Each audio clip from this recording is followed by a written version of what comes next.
Perhaps you're lacking in faith. Sa Matthew 8:24-26, without warning, a furious storm came up on the lake so that the waves swept over the boat. But Jesus was sleeping. The disciples went and woke him, saying, "Lord, save us. We're going to drown." He replied, "You of little faith, why are you so afraid?"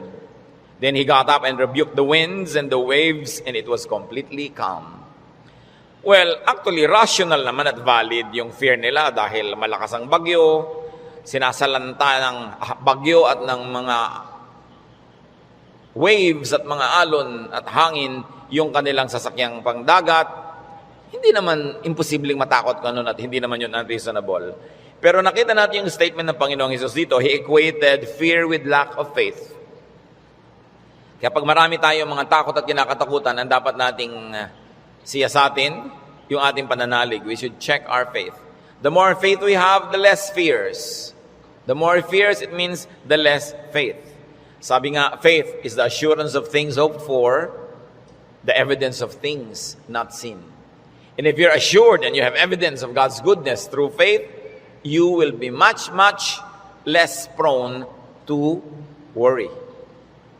Kaya si Pedro, nung pinalakad ng Panginoon sa tubig, nung siya'y nag-alala, natakot, siya'y lumubog. Matthew 14:29-31, "Come," he said. Then Peter got out of the boat, walked on the water, and came toward Jesus.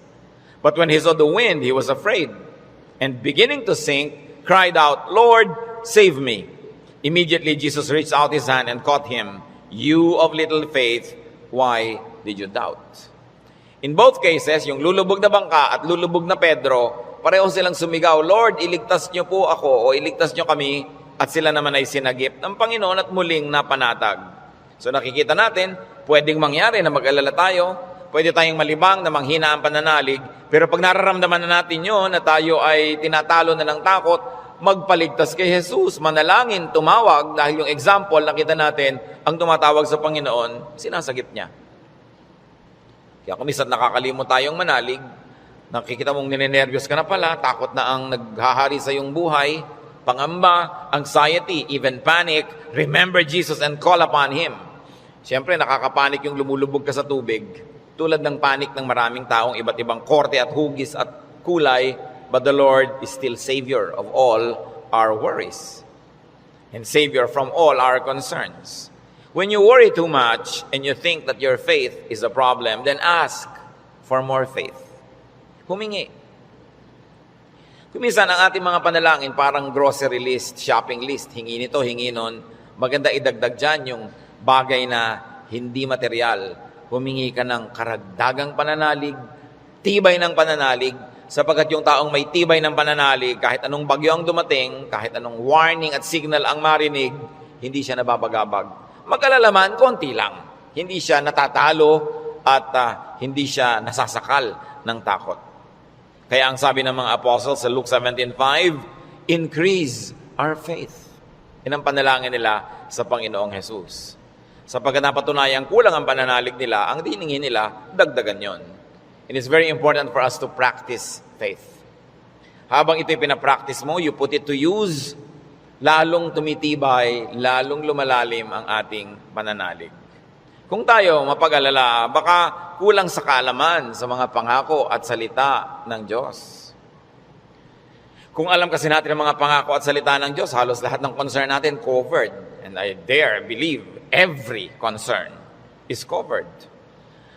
Nung nananalangin itong sa Solomon, sa Panginoong Diyos, masdan natin ang kanyang paggunita sa mga pangako ng Diyos sa langit. 1 Kings 8:25. Now, Lord, God of Israel, keep for your servant David, my father, the promises you made to him, when you said, you shall never fail to have a man to sit before me on the throne of Israel. If only your sons are careful in all they do to walk before me as you have done. And now, O God of Israel, let your word that you promised your servant David, my father, come true.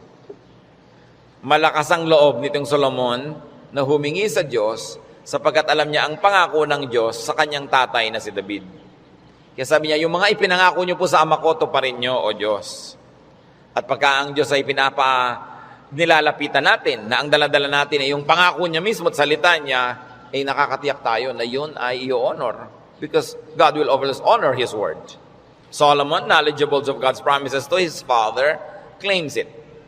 So it's important for us, bago dumating ang worry, bago dumating ang fear, to know, then to claim and apply God's provision.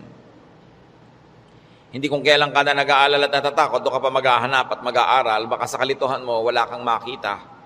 Kaya mahalaga, mag-aral na agad. Sa uluhin ng mga salita ng Diyos, at i-quote sa sarili mo, i-quote sa pinoproblema mo, ang mga pangako niya. Bagamat kung hindi mo yung nagawa at may problema ka na, naghahanap ka pa rin, kapakipakinabang pa rin yun. Pero tiyak na kapakipakinabang lalo kung ginagawa natin before the need arises. Psalm 119 verse 50, sa lahat po ng mga nagdurusa, nahihirapan, memoryahin nyo itong verse na to, alalahanin, gunitain, anumang wika. My comfort in my suffering is this: your promise preserves my life. 5 very big words here. Suffering. Namnamin natin ang Psalm 1950, sabi, my comfort is my suffering. So unang-una, suffering. Pagka atin pong inalala yan, there is suffering. We all go through suffering. Pero sabi niya, my comfort in my suffering. Bawat suffering, bawat pagdurusa, may kakambal na ginhawa. May kakambal na pampalubag loob, pampalakas ng loob. Sa niya, my comfort in my suffering is this: your promise preserves my life. So, ang pangako ng Diyos, ang ginhawa ng mga nahihirapan, at ang salita ng Diyos ang nagpapalawig, nagpapahaba ng buhay ng tao. Kaya napakahalaga na alam niya ang mga pangako ng Diyos. Kung alam natin ang mga dealings ng Panginoon sa mga taong ang buhay ay nasa Biblia, nakita natin ang mga pinayagan ng Panginoon na hirap, at kung paano sa kahalos kaduluduluhan ay biglang darating ang rescue, biglang darating ang tulong, dahil mayroong dahilan ang Diyos. At ngayon, hindi lang nailigtas yung mga tao na yon, nagiging huwaran pa natin na maging tularan natin sila, ang kanilang pananalig at ang kanilang pagkapit sa Diyos, lalo't lalo may mamabigat na mga suliranin. Psalm 119, 116, sustain me according to your promise, and I will live. Do not let my hopes be dashed. So, sabing ganon, hawakan mo ako, akayin mo ako, patuloy mo akong buhayin ayon sa iyong pangako. At siguradong ako'y patuloy na mabubuhay. Huwag mo akong hayaang mawalan ng pag-asa. Maraming magagandang pangako ang Diyos. Dapat alam natin. When you worry too much, baka kulang din sa panalangin. James 5:13, is any one of you in trouble? He should pray. Nakita nyo yung simple, mabisa, makapangyarihang solusyon pag ang tao may trouble, he should pray. Unang-una, prayer can change the situation. And even if prayer doesn't change the situation, praying will change your heart. Kaya hindi pwedeng yung prayer walang pakinabang. Maaaring gawin ito yung ginugusto natin na mabago ang sitwasyon, malutas ang problema, dumating ang solusyon, etc., etc.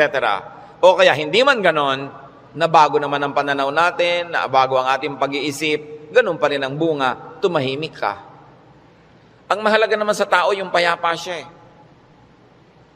Yung tahimik ka kahit may problema, kahit nga hindi masolve yan, tahimik ka pa rin.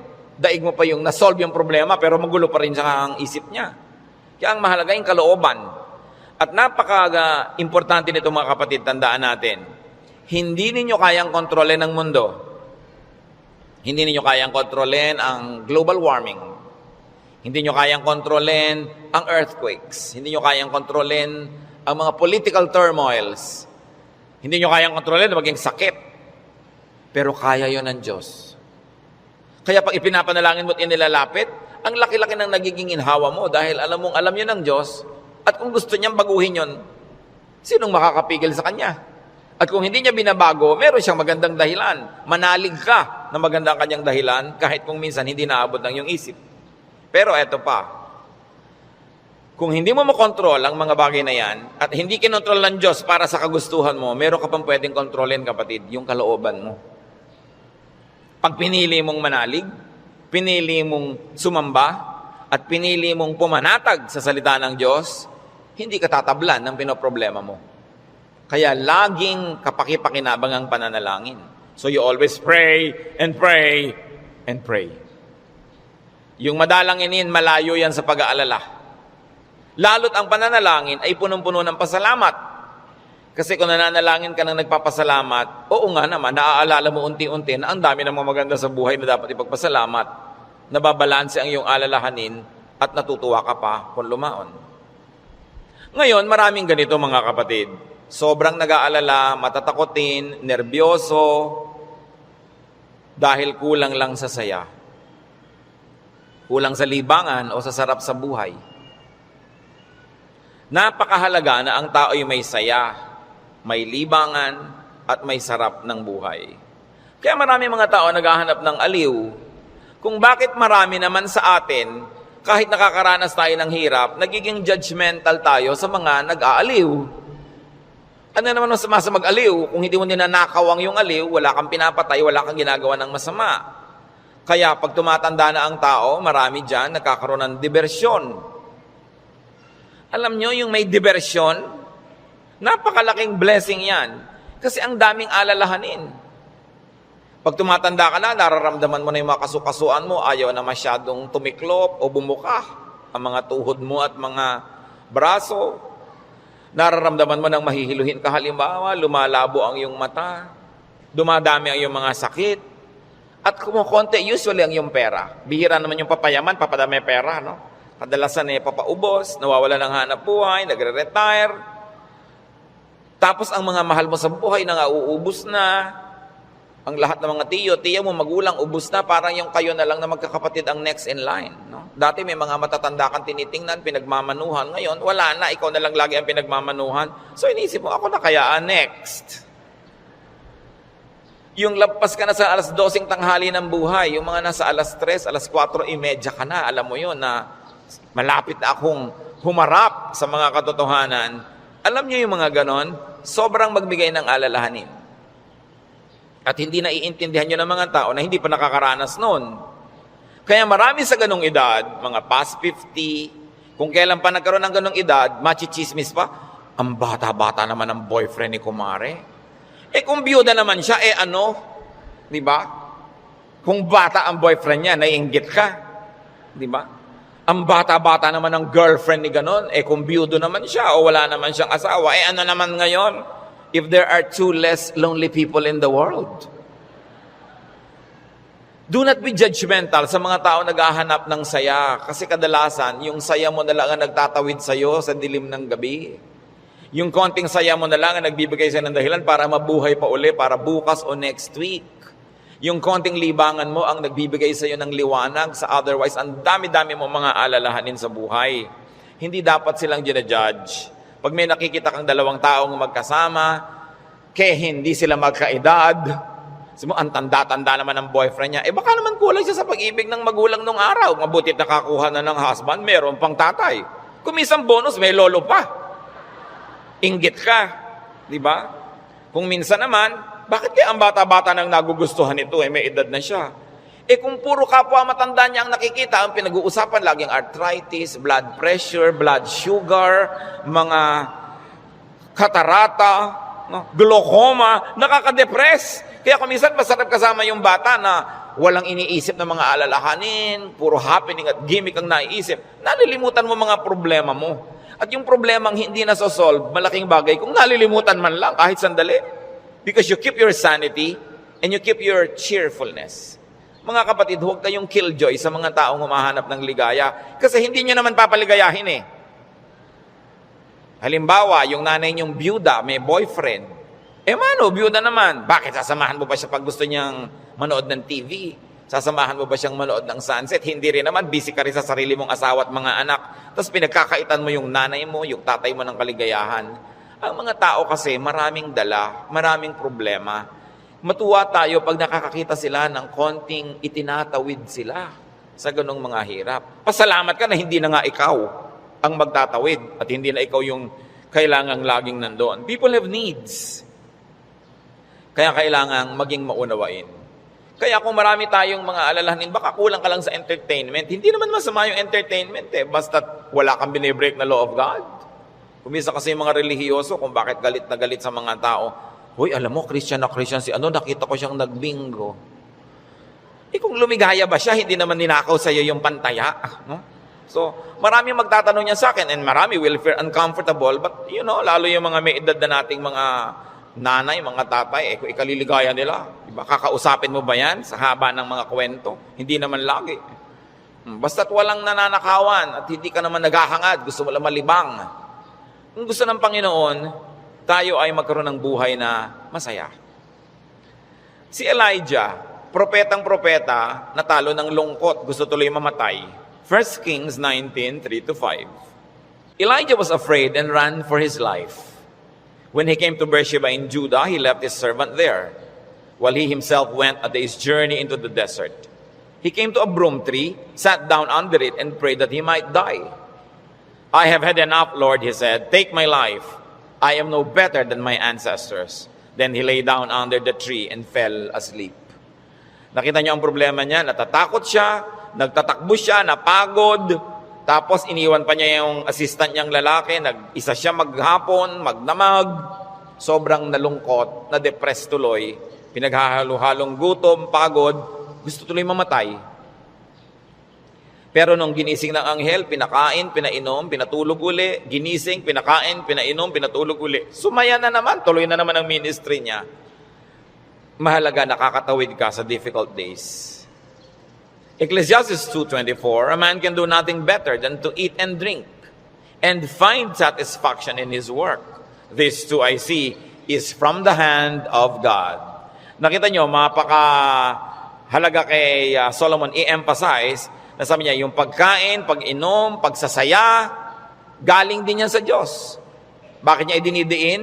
Kasi akala ng iba, ang galing lang sa Diyos, tinik, krus, pasakit, kalbaryo. Kaming ganon. Kung kailangan danasin yon, danasin. Pero hindi laging ganon ang kalooban ng Panginoon.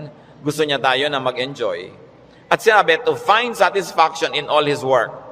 Not in somebody else's work, not in somebody else's fruits, but in someone's work. In other words, kung nasan ka, kung anong ginagawa mo, doon ka umimbento ng saya. Doon ka humanap ng ikaliligaya mo. Sapagkat yun ang doable, yun ang reachable. Ecclesiastes 3:13, that everyone may eat and drink and find satisfaction in all his toil. This is the gift of God. Gusto ng Diyos, pag kumakain ka, masaya ka. Umiinom ka, na-enjoy mo yung iniinom mo. May ginagawa ka, hindi ka nagdadabog, natutuwa ka sa ginagawa mo. Ang payo pa ni Solomon, Ecclesiastes 9:8, always be clothed in white and always anoint your head with oil. Baka naman bukas sa kaputi na kayo lahat.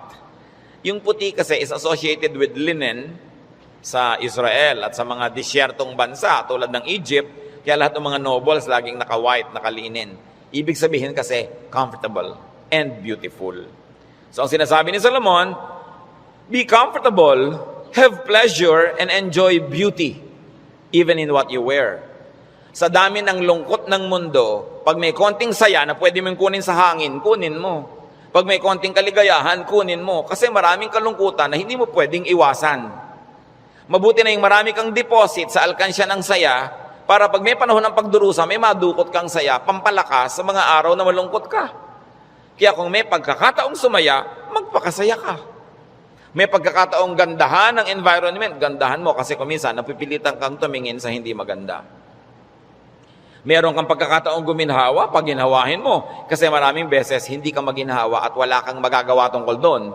So buti na yung marami kang pabaon sa sarili mo na saya, tawa, kagandahan, para pagka panahon ng tagsalat, meron kang panggagalingan ng lakas. Surround yourself with what is beautiful and pleasurable and comfortable. Sabi nga ni Balagtas, sapagkat ang mundo'y bayan ng hinagpis, mamamaya'y sukat tibayan ang dibdib. At ang isa sa mga pagpapatibay niyan, whenever you can be happy, be happy. So that when sadness that cannot be avoided comes, then you are well equipped. Because yung balance mo, kahit ma-withdrawhan ng lungkot, yung sayang nakatago, ang balance mo, marami pa ring sayang natira. Kaya ministry natin, mga kapatid, na magpasaya rin sa isa't isa. hindi magpalungkot. Hindi may nagsasaya, maiinis ka. May nagkakakanta ng I Did It My Way, babarilin mo. No? Hayaan mo siya magkakanta. Alam mo ba kung anong problema niya sa buhay? Baka kailangan niya ang kidney transplant. Baka yung asawa niya may cancer. Baka ang mga anak niya walang pangmatrikula. At gusto na niyang tumalon sa ilog na walang tubig dahil El Nino. Kaya ang laki ng problema. Tatalo ka sa ilog, di ka malulunod. So malaking problema yun. So kumanta na lang siya ng I Did It My Way kahit wala sa tono. Babarilin mo pa. Surviving na nga yung tao. Marami sa atin, they're just trying to survive. Kung minsan nagdadamit ng akala mo payaso o Santa Claus o snowman, hindi mo siya maintindihan. Pero kung nagpapaligaya ba sa kanya, hindi naman ninakaw sa iyo yung suit niya, anong paki mo? Hayaan mo siya, masaya siya. Hindi natin dapat ginadjudge yung kapwa according to our standard. Ako, hindi ko isusuot yan. Siguro, kontento ka sa buhay mo ngayon, masaya ka. Iba ka may hinahanap siyang ligaya na hindi mo naman ibibigay. Ano ngayon kung gano'n ang suot niya? Mahalaga sa spiritualidad, ang tunay na spiritualidad, ang bunga niyan mga kapatid, kabaitan sa kapwa. Kung hindi ka mabait, kahit sa ulo mo yung buong Biblia, sayang lang. Para ano? When you worry too much, baka sobra ka ng pakikinig sa balita. Bad news. Yung makinig sa balita, manood ng primetime TV, garantisado, lulungkot ka. Kung hindi ka naman mawala ng ganang kumain dahil oras ng hapunan. Babae, tinadtad, sinigan, inilagay sa drum, nilagyan ng semento, hinulog sa dagat. Gusto niyo bang panghimagas yan sa inyong paghahapunan? O kaya appetizer, kung late kayo wala kayong mapapala kapapanood yan. Hindi niyo naman kailangan malaman. Nananakot lang para bumenta. Siyempre, because bad news is good news in journalism. Ibig sabihin, papansinin ng tao. Pag nagpapakinig ka sa mga El Nino, La Nina na yan, mga earthquake, takot ang aabutin mo. May magagawa ka ba dyan? Ikaw ba si Bernardo Carpio? Sige, pigilan mo ang paggalaw ng lupa para huwag lumindol. Kaya mo ba yan? So yan ang mga takot na hindi mo naman kailangang entertainin. Kasi wala ka naman magagawa tukol dyan. Kaya manalangin ka. Yan sabi, pray, pray, pray. Siyempre, marami pang nananakot ay padami na ng padami ang tao sa mundo. Actually, pag nag-aeroplano kayo, makikita nyo, ang dami pang lupang walang laman eh. Nagkakagulo lang yung mga tao sa mga bayan-bayan at crossing. Pero ang dami pang maluwag. Napakarami ka lang siksikan kasi because of the imbalance ng economy. Natatakot ang mga tao na mauubos na daw ang langis. Actually, mga daang taon pa yan bago maubos. At hindi pa nga nauubos, nakaka-invento na ang tao ng mga bagong alternative sources of energy. Ang tao kasi fearfully and wonderfully made by God. We were made wonderfully. People will find a way as life finds a way. Sabi niyo ba, papangit na ang buhay? Hindi totoo yun. Tingnan nyo lang ang cellphone na hawak nyo o nasa bag nyo, malalaman nyo umasenso ang buhay. Nung araw, mayayaman lang ang mga may telepono. Yung halos gumapang ka sa lupa, kumatok, pwede po bang makitawag, Mrs. Cruz? Di ba? Dahil sila lang ang may telepono, siya naman may rollers pa. Mamaya! Ngayon, kahit balot vendor, may cellphone. Hindi pa ba yan asenso ng humanidad? Ang mga pharaoh, ang mga Roman emperors, ngayon nahuhukay mga bangkay nila, simpleng abscess lang ng bagang namatay. Appendicitis namatay. Ngayon, routine na lang yan. Diba? Routine. Ang dati nating presidente, Manuel Quezon, namatay sa tuberculosis. Ngayon, nagagamot na yan. In other words, nag-i-improve ang science, nag-i-improve ang technology, natututo tayo ng green architecture, green lifestyle. Sabi natin, parumi ng parumi ang mga ilog, buti pa ng araw na malilinis ang ilog natin. Lilinis din yan kasi magigising din tayo sa katotohanan na walang kwenta ang maruming ilog. Yung dating kerumi-ruming ilog sa Singapore, ngayon, ang linis-linis na, ang dami na uling isda. Ganon din naman sa Stockholm, sa Sweden. Sa gitna ng city, ang linis ng ilog, may mga nangingisda at kinakain nila yung isda. Dati daw yung parang Pasig. In other words, ang tao kasi natututo. Matututo. Mag-a-adjust tayo eh. Nagkakaroon ng maraming research sa siyensya. Hindi ba kahit nga ngayon 10, mukhang 30? Napapahaba ang kabataan para mag-enjoy pa ng maraming bagay. Yung mga kulot ngayon, gusto mo tuwid ang buhok mo, bukas tuwid. Gusto mo kulot uli next week, kulot.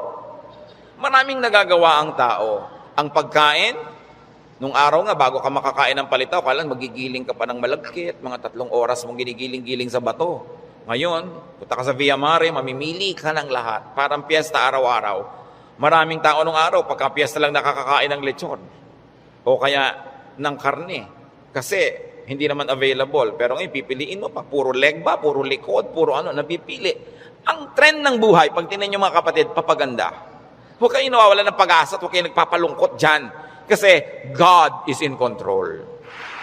Ngayon, pag nagpapakinig kayo din sa mga prophet of doom, sa sobrang prophecy, lulungkot din kayo.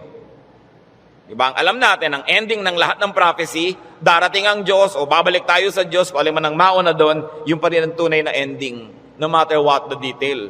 Kaya ng ating dapat bigyan ng pansin. We romance the past too much.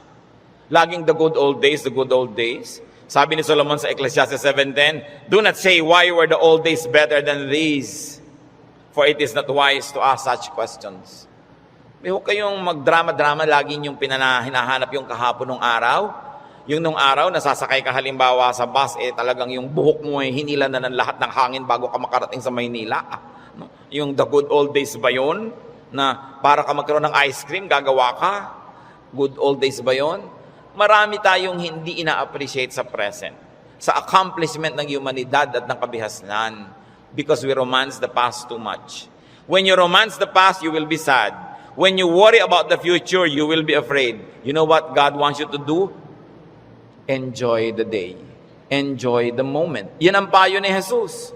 Sabi niya, do not worry about tomorrow. Tomorrow will worry about itself. Let the day's own trouble be sufficient for the day. Yung iba naman, kaya nagwo-worry, sobrang daming alam. Kaya ang sabi sa Ecclesiastes 7:16, do not be over-righteous, neither be over-wise. Why destroy yourself? Habang marami kang nire-research, maraming inaalam na hindi mo naman talaga kailangan sa pang-araw-araw na buhay mo, dadagdagan lang ang alalahanin mo. And sometimes, even in religious studies, ganyan yan.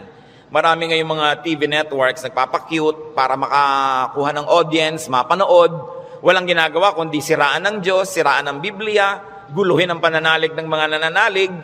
Tapos pag naman nanood ka ng nanood, nakinig ka ng nakinig, ang ending mo ngayon, malilito ka. Hindi ka ngayon makatulog. Anong bunga nun sa'yo? So huwag mo nalang panoorin. Tahimik ang pananalig mo. Peaceful ka. That is a gift from God. Do not permit the enemy to disturb you. Kaya sabi, why destroy yourself? Don't be overwise. Alam niyo yung pagiging wise? It's a very difficult and a very high calling. Kaya mga tinatawag ng Diyos na maging mga philosopher, maging mga prophets, maging mga mangangaral, mahirap yun. Kasi pag lumalalim, tumataas ang iyong alam, nagiging vulnerable ka to so many anxieties and fears. You become vulnerable to a lot of isolation and sadness. Kaya nga yung mga tinawag ng mga special people to be God's channels of blessing and wisdom to others and to the multitudes. That's why we privilege them with respect. We privilege them with a lot of things. Kasi ang pwede lang nating isukli sa ating mga propeta, sa ating mga mangangaral, sa ating mga philosophers, ang pwede lang nating isukli sa kanila, pagmamahal, pag-ibig, pagrespeto, kasi dinadanas nila ang maraming hindi na natin dinaranas. Sa kanila ibinubunyag ang mga malalalim, mahihiwaga at mahihirap na mga bagay para maipaliwanag nila sa mga ordinary mortals like you and me. Kaya mahirap yan. Marami sa mga propeta, marami sa mga great artists, marami sa mga great achievers, great thinkers are tormented by their spirits and in their spirits. Kasi they become sensitive to many things. Kaya napakasarap ng buhay ng mga taong regular lang. Kung minsan naiinggit ka doon sa sobrang dunong, sobrang galing, kaya mo bang buhatin ang bigat ng karunungan? Mahirap yon. Yung may ipabigay sa iyo ang Diyos, sasabihin ng Diyos, ipamigay mo na yan dyan sa mga tao, hindi siya madali. Kaya kung minsan may eccentric behavior, no? Yung mga great artists na hindi nauunawa ng mga karaniwan tao. Basta tayo mga kapatid may hindi nauunawa, huwag nyo i-judge. Sikapin nyo unawain, at kung hindi nyo man lang maunawaan, at least leave it alone. Huwag nyo siraan, huwag nyo pintasan, kasi hindi nyo alam. At pasalamat kayo, at hindi kayo yun. Ngayon, we avoid extremes. Because extreme behavior and extreme thinking also leads to a lot of worry. Ecclesiastes 7:18, the man who fears God will avoid all extremes. Gumigitna ka lang, bumabalansi ka lang, para tahimik ang buhay mo. Ecclesiastes 12:12, "Be warned, my son, of making many books there is no end, and much study wearies the body." Lalo ngayon, ang daming choices. Nung araw, 3 lang ang channel sa TV. Ngayon, daan-daan ang channel. Ang dami mong choice. Kaya wala ka ng mabuong programa. Marami ka kasing choice. Nung araw, pagkahapon, basta mga aninong gumagalaw. Yun lang ang mapapanood mo. Mga lumang pelikula. Wala ka ng maraming choice. Kuminsan, tahimik pa yun eh. Umorder ka sa restaurant ng tea. Nung araw, pag umorder ka ng cha, etong cha. Ano pong tea? Ang daming tea. Alam niyo, mahigit 100 yung papapiliin sa inong waitress. Pagkatapos papapiliin ka pa kung hot o cold. Tapos papipiliin ka pa kung natural o ganito. May sugar o without. Pag may sugar, natural sugar, coco sugar. Ang dami pang sugar. Huwag na nga, tubig na lang. Ang daming choices ng pati ng soft drinks. Gumugulo tuloy.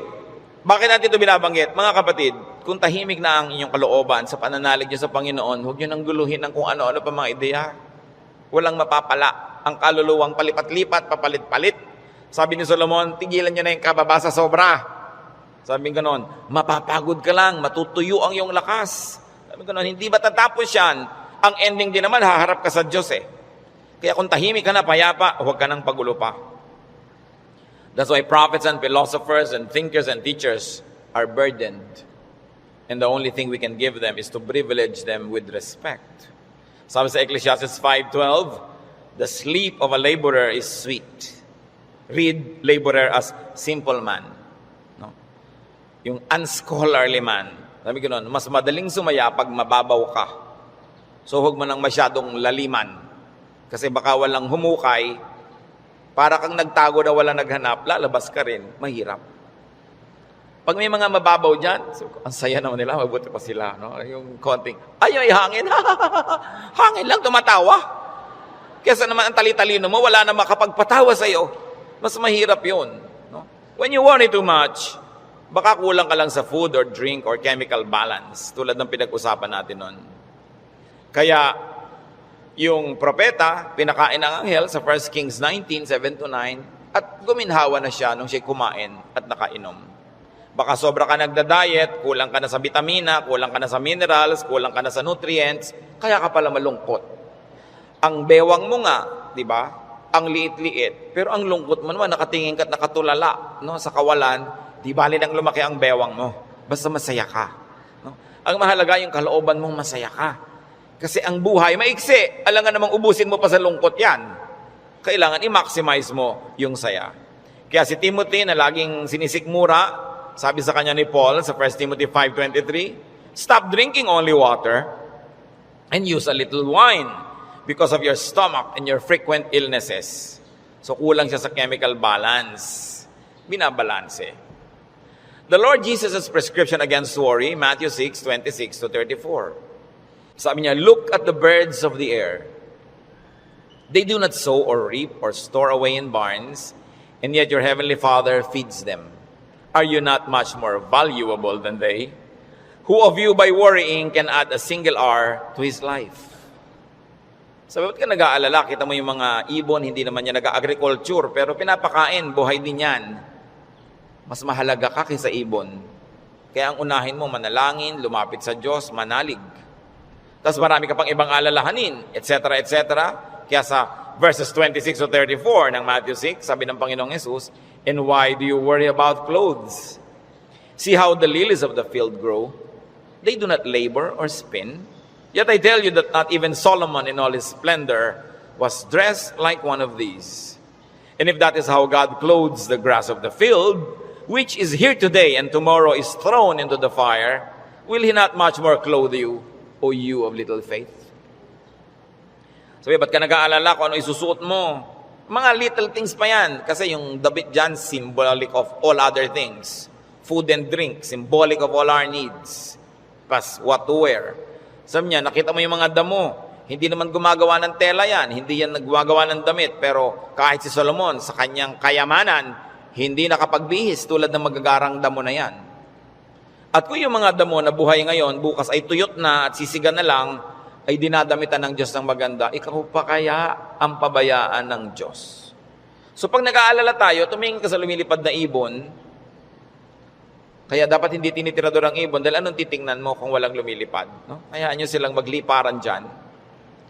At tumingin ka sa damo na maganda, tumingin ka sa isda na maganda, tumingin ka sa lahat ng magagandang likha ng Diyos, ikaw pa kaya ang hindi alagaan? Kung yan nga, inaalagaan. Kaya sabi ng Panginoon sa Matthew 6:26-34, kadugtong, so do not worry, saying, what shall we eat? Or what shall we drink? Or what shall we wear? For the pagans run after all these things, and your heavenly Father knows that you need them. Nag-aalala ka kasi alam mo kakailanganin mo. Huwag mong kalimutang alam ng Diyos na kailangan mo yun. At kung inassignan ka ng buhay ng Diyos na ganito kahaba, alam nga namang wala siyang ilagay na provision. Paano ka mabubuhay? Hindi matutupad yung plano niya para sa'yo. Kaya pakakainin ka niya. Bubuhayin ka niya. Maaaring hindi siya laging gumawa ng himala, pero itinanim niya sa iyong isip, sa iyong puso, sa iyong naturalesa, na bubuhayin mo ang iyong sarili, kahit anong mangyari. Life finds a way. Kaya yung mga nagbebenta ng life insurance, pag tinanong mo, ba't po kayo nag-i-insure ng mga tao, paano kung mamatay lahat yan? Sasabihin nila, hindi.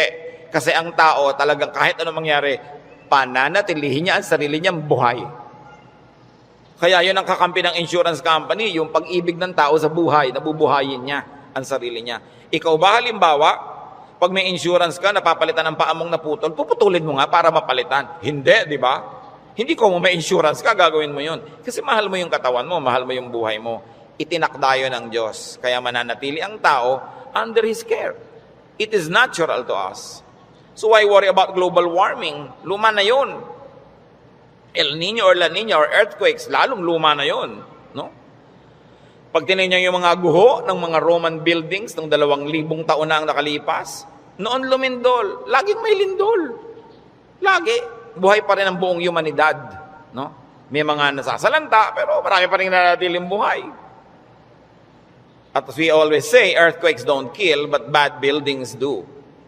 Kaya nga nagkakaroon ng kapabayaan yung mga tao, kumisan, mapahamak tuloy.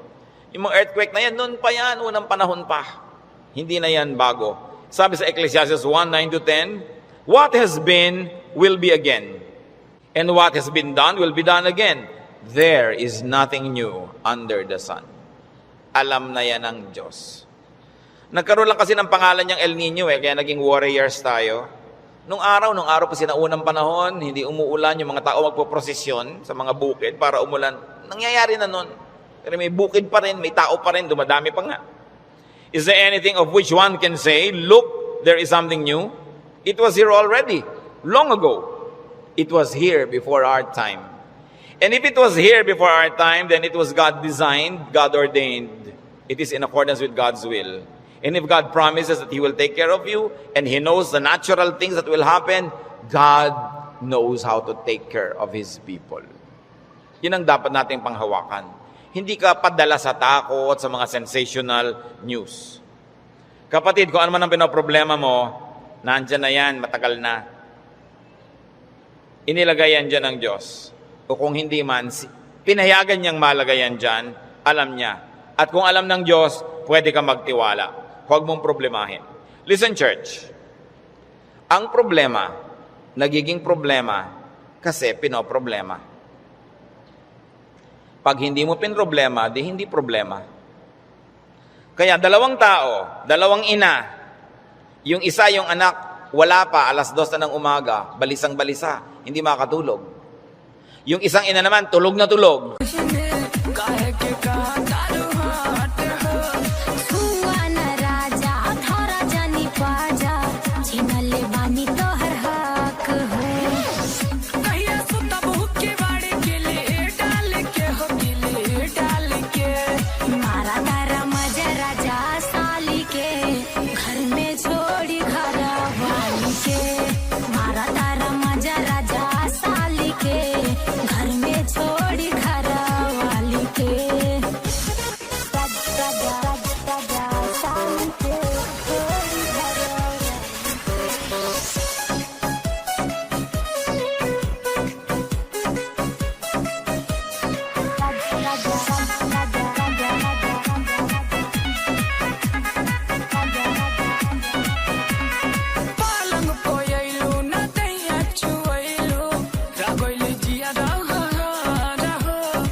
parehong wala yung anak nila. Yung isa kasi pinoproblema niya, yung isa hindi. So, malaki na yon, alam na niya umuwi. Lalong-lalo kung may pangatlo pa na hindi naman problema, dahil sabi niya, ipinanalangin ko na sa Lord.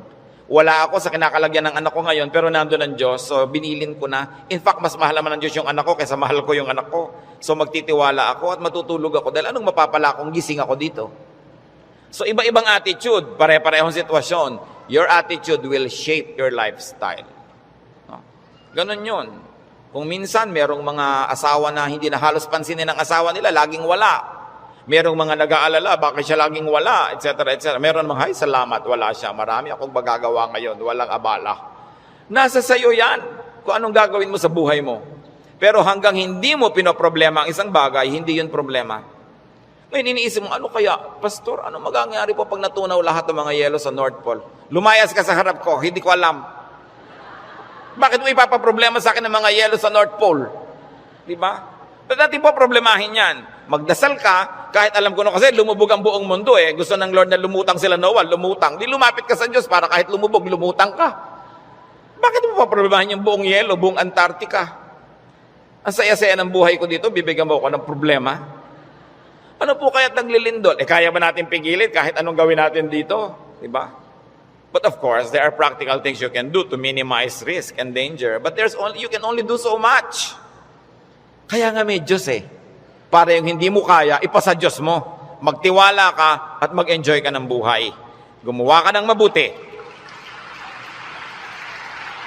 Kaya tayo gusto ng Diyos na pumanatag, tumahimik, para sa kapanatagan at katahimikan, ma-inspire kang gumawa ng mabuti. Hindi lang para magpasasa sa sarap. Your stability in life, your wealth, your security, your health, should not only be used for your personal enjoyment. It must become the springboard for much nobler missions in life. Na kumbaga, wala ka ng need, so pwede ka na magbigay. Malakas ka naman, pwede kang tumulong. Tahimik ang loob mo, pwede kang umakay, umunawa sa mga magugulo ang loob. Kaya gusto nating pumanatag, umayos, hindi lang para magpasarap. Para magawa natin yung misyon na ibinibigay sa atin ng Diyos na maging blessing tayo sa ating mga kapwa-tao. So, brothers and sisters, think about the things you worry about. It's your decision if you like to turn them into problems. Pag pinroblematize mo. Maraming mga tanong pa, mga doktrina na hindi natin alam. Ano po kaya ang itsura natin sa langit? Hindi natin alam. Ang problemahin mo, mapasama ka doon. At alam natin yan, manalig ka sa Panginoon, humingi ka ng tawad para sa iyong mga kasalanan, tanggapin mo si Jesus sa Panginoon tagapagligtas, at siya na ang may problema sa mga detalye. Bakit mo pinoproblema? Kahit naman tayo magtalo, mapuyat, hindi natin masasagot. Ipa sa Diyos ang mga bagay. Ito ang isa sa mga pinakamalalalim na regalo ng Diyos sa atin sa pananalig. Nagkakaroon ka ng kapayapaan. Nagkakaroon ka ng katahimikan. Matthew 6:26-34, karagdagan. Sabi ng Panginoon, sa halip ng mga problema kayo, seek first His kingdom and His righteousness, and all these things will be given to you as well. Therefore, do not worry about tomorrow, for tomorrow will worry about itself. Each day has enough trouble of its own. Huwag laging alalahanin ang nakaraan, nakakalungkot. Kaya pag kami mga medyo senior ladies magpa-party, tapos ini-invite ako, baka ang tugtog nyo, puro 60s and 70s, ha? Ayokong pumunta. Puro na lang tayo nung high school natin, nung ganyan. Wala na ba tayong future? Puro past na lang ang pinag-uusapan? Kaya kung minsan nakakatamad na rin umaten ng mga high school reunion, walang pinag-uusapan ko din nakaraan. Mahalaga ang tao, engaged niya yung today, hopeful siya about tomorrow, may mga plans siyang pinag-uusapan, hindi puro past, hindi puro lungkot. Kasi sayang ang isang araw na inubos mo sa lungkot, pwede mo namang pasayahin. Okay, maganda rin naman kumisang makinig ng mga lumang tugtog, mag-alala ng kahapon, pero huwag sobra. Because when you romance the past, you will be sad. Marami pa tayong, kaya hindi pa tayo kinukuha ng Diyos, may today pa, para mabuhay tayo today. At yung bukas, hawak niya yan, hindi natin hawak, so huwag yung agawin sa Kanya. Kaya nagiging mabigat, inaagaw niyo sa Diyos yung pagbuhat sa past. Pero yung today, kayang-kaya nating hawakan sa tulong ng Diyos kasi ibinibigay niya sa atin yung today. So sabi niya, ang alalahanin mo lang yung today. May maiinom pa po kaya tayo, Pastor, sa 2020? Ang layo pa nun. May tubig ka ba sa bahay mo ngayon? Meron po. Oh, masaya ka na. Bukas, lalagyan ulit yan ng Diyos. Sabi, give us this day our daily bread. Bakit mo lulutasin yung problema ng isang buong buhay sa isang araw? Yung lakas mo para lang sa problema ng araw na to, inuubos mo sa napakaraming araw na problema, kaya kinakapos. Pero lahat ng problema sa araw na to, kasya ang pagpapala ng Diyos sa araw na ito. Kasya. Humihirap kasi yung blessing today, hinahati mo para sa problem tomorrow. Yung problem tomorrow, may kasamang blessing niya yun nakakambal. So yung ngayon ang atupagin mo sa buhay. Hindi ibig sabihin na hindi ka na magpaplano ng future. Nagpaplano ka generally, but you don't get obsessed with that. But don't fail to live the moment, to savor the moment, because it will never happen again. Alam nyo, kahit anong iniintay nyo, pag wala kayong ginawa kundi hintayin yon, ganun lang pala, sandali lang tapos. Araw ng kasal, anibersaryo, fiesta, event, ang tagal mo pinaghahandaan, tapos sandali lang natapos, sasabi mo, ay tapos na. Marami kasi, nahihirapan silang ihanda yung darating pa, pero pag nangyayari na, they are too busy trying to be perfect, hindi nila na-enjoy. Tapos na. Wala na, lugi na sila. So enjoy the moment. Pag kami ikinakasal ako, may ibinubulong akong gano'n. Minsan may tinatanong sa akin, ano po yung ibinulong nyo, Pastor? May mga pakialamera kasi pati ibinulong mo, tinatanong.